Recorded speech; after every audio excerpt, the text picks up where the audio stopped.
Hello दोस्तों, आपका स्वागत है इस वीडियो में। दोस्तों हम आज जानेंगे म्यूचुअल फंड क्या है, हमें किस तरह के म्यूचुअल फंड में इन्वेस्ट करना चाहिए या किस तरह के म्यूचुअल फंड से बचना चाहिए। तो दोस्तों समय का खेरा न फालते हुए हम लोग स्टार्ट करते हैं इस वीडियो को। चलिए शुरू करते हैं।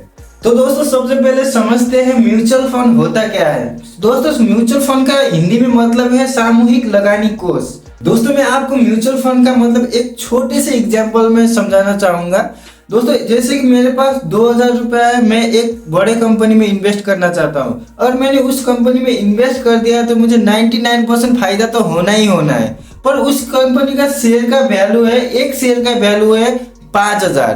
तो मैं चाहूँ तो भी उसमें इन्वेस्ट नहीं कर सकता क्योंकि मेरे पास सिर्फ 1000 रुपया है। दोस्तों म्यूचुअल फंड कंपनियां क्या करते हैं, मुझ जैसे 100 लोगों से 1000 रुपये लेगी और वो 1 लाख बना लेगी। अब वो कंपनी क्या करेगी, वो 1 लाख रुपए का जैसे कि 5000 शेयर का वैल्यू था, वो 20 शेयर खरीद लेगी।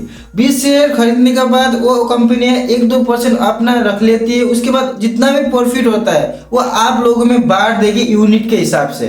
तो आप ये तो समझ गए म्यूचुअल फंड कंपनियां काम कैसे करती है, हमें कैसे फायदा होता है। तो आप ये भी सोच रहे हो कि लोग म्यूचुअल फंड क्यों करते हैं। दोस्तों जैसे कि अगर आप कोई फ्यूचर में प्लानिंग कर रहे हैं, आपका बेटे का शादी का या कोई भी आपके बेटे बेटी का एजुकेशन का, तो लोग क्या करते हैं उसके 5-6 साल बाद मैं ये पैसा निकालूंगा, अभी इन्वेस्ट करूंगा। वो लॉन्ग टर्म इन्वेस्टमेंट के लिए म्यूचुअल फंड में इन्वेस्ट करते हैं। दोस्तों आप लोग ये भी सोच रहे हो मुझे तो पता चल गया म्यूचुअल फंड क्या होता है, अगर मैंने इन्वेस्ट कर दिया लॉन्ग टर्म के लिए और मुझे अचानक घाटा हो गया तो मैं क्या करूंगा। दोस्तों मार्केट में आपसे 600-700 से भी ज्यादा स्कीमें मिल जाएंगी म्यूचुअल फंड के लिए। आप लोग कोई भी 72 से 72 स्कीम भी उठा लोगे तो आपको घाटा होने का चांस 0.3% है, मतलब कि आपको फायदा होगा क्योंकि दोस्तों लॉन्ग टर्म में हमेशा लोगों को फायदा ही होता है। दोस्तों फायदा तो होता है, किस तरह से म्यूचुअल फंड से हमें फायदा होता है, किस तरह के म्यूचुअल फंड से हमें बचना चाहिए, अब बात करते हैं इसके बारे में। दोस्तों हम लोग सबसे पहले बात करते हैं एनएफओ के बारे में। एनएफओ क्या है, न्यू फंड ऑफर। कोई भी नए म्यूचुअल फंड कंपनियां अपने शेयर लॉन्च करती है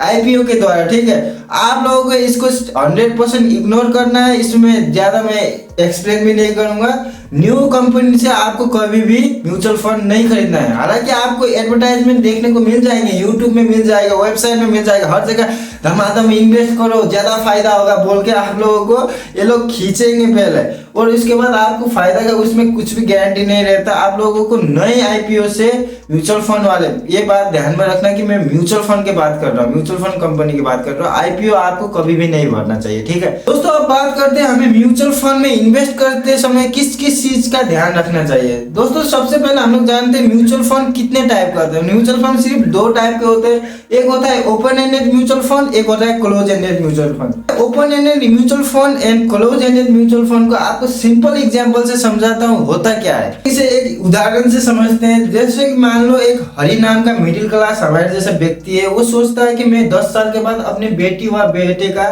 शादी व एजुकेशन का, हमारे जैसे लोगों का क्या होता है माइंडसेट, शादी व एजुकेशन, ठीक है।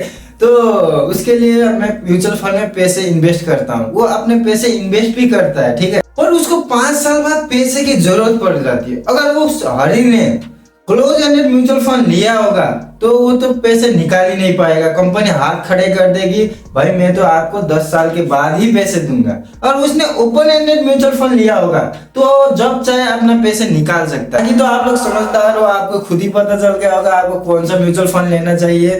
तो दोस्तों आज के लिए इतना है। अगर आपको ये वीडियो थोड़ा सा भी इंफॉर्मेटिव लगा तो लाइक कर देना और अगला वीडियो में किस बारे में बनाऊं आपको कमेंट करके भी बताना और अपने भाई को सपोर्ट भी कर देना सब्सक्राइब के लिए। आज के लिए इतना ही, धन्यवाद।